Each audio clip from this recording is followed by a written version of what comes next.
बिस्मिल्लाहिर्रहमानिर्रहीम, अस्सलामुअलैकुम। आप देख रहे हैं JN न्यूज और मैं हूं आपकी मेजबान सुंबल ज़िया। बुलेटिन का बाकायदा आगाज करते हैं और शामिल करते हैं अब तक की अहम तरीन खबर शामिल करते हैं कराची से। JN न्यूज के divisional bureau chief Karachi Arshad Ali की रिपोर्ट के मुताबिक साउथ जोन पुलिस का एक्शन।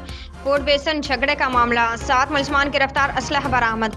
कराची बोर्ड बेसन पर झगड़े के मामले में साउथ पुलिस ने फौरी कार्रवाई करते हुए रात के 2 मुख्तलिफ मकामात पर छापे मारे और 7 गार्ड्स को गिरफ्तार कर लिया। DIG south.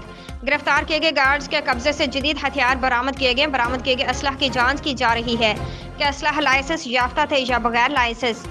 गिरफ्तार गार्ड्स की शनाख्त गौस बख्श, जल्लाद खान, अली जैन और हसन के नाम से हुई है। गिरफ्तार गार्ड्स शाहजैन मरी के ज़ाती मुहाफिज है। मरकजी मुलजिम शाहजैन मरी ने अपने गार्ड्स के साथ मिलकर एक शहरी पर तशद्दुद किया और वाक़े के बाद बलोचिस्तान फरार हो गया।